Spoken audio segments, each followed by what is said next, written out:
जय हिंद दोस्तों, मैं हूं मेजर गौरवारी और आप देख रहे हैं मेजरली राइट। अच्छा, शानी लौक एक जर्मन इजरायली टैटू आर्टिस्ट थी। वो इजराइल आ रखी थी और 7 अक्टूबर को उसको उठा के ले गए हमास वाले। वो वही लड़की है जिसके बारे में जिसकी फोटो दिखाई थी, उसके शरीर पे कपड़े नहीं थे और खून से लथपथ थी, जिसको परेड कर रहे थे। ऐसी अवस्था में हमास के दरिंदे, अब उसकी डेड बॉडी मिली है दोस्तों, और यह पता चला है कि उसका सर बिल्कुल काट दिया था। तो उसका जो स्कल है, यानी कि जो खोपड़ी है, वो बिल्कुल अलग मिली और पूरी बॉडी उसकी अलग मिली है दोस्तों। तो इजराइल में इस चीज को देख के बड़ा गुस्सा है।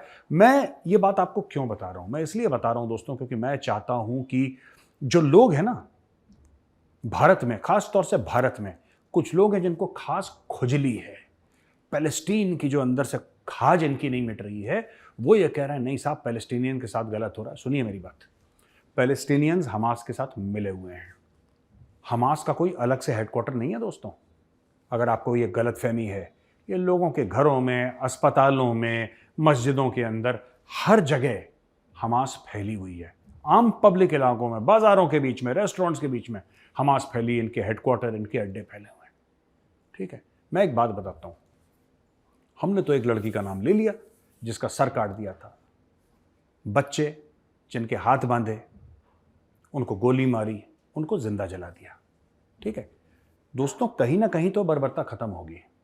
कोई ना कोई तो ऐसा होगा जो कहेगा कि यार इतना हो गया, बस इससे ज्यादा हम नहीं होने देंगे। मुझे एक बात अभी तक नहीं समझ में आती, कुछ लोग हैं, ज्यादातर तो लोग इंडिया में सेंसिबल हैं, लेकिन कुछ लोग हैं जो फिर भी इसको सपोर्ट कर रहे हैं कि नहीं साहब, फ्री पैलेस्टीन, फ्री पैलेस्टीन। देखिए, आपको जिस चीज के बारे में नहीं पता है, आप आइए सुनिए हमारी बात, समझिए कि मैटर क्या है।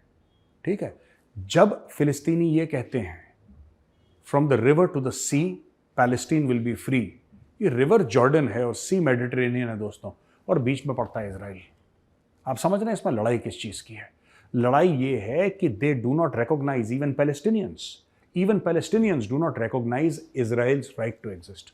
आप प्रॉब्लम समझिए। मैं ये नहीं कह रहा कि सारे पैलेस्टीनियन जो हैं वो हमास के मेंबर हैं, मैं ये नहीं कह रहा। मैं ये भी नहीं कह रहा कि सारे पैलेस्टीनियन एक्टिवली आतंकवादी हैं, नहीं। लेकिन हाँ, वो एक आतंकी संगठन को सपोर्ट करते हैं, ये मैं जरूर कह रहा हूं। दूसरी बात मैं कह रहा हूं कि आप अपने आप से एक सवाल पूछिए, सब बाकी सब छोड़ दीजिए ना, पैलेस्टीन इजराइल एक मिनट छोड़ दीजिए। डू यू बिलीव, और ये हिंदुस्तानियों से पूछ रहा हूं, खासतौर से वो लेफ्ट लिबरल्स जो दिमाग से पैदल होते हैं एकदम भर, they don't have any knowledge, they just like to talk, they live in some la la land. मैं उनसे पूछना चाहता हूं, do you recognize Israel's right to exist, yes और नो?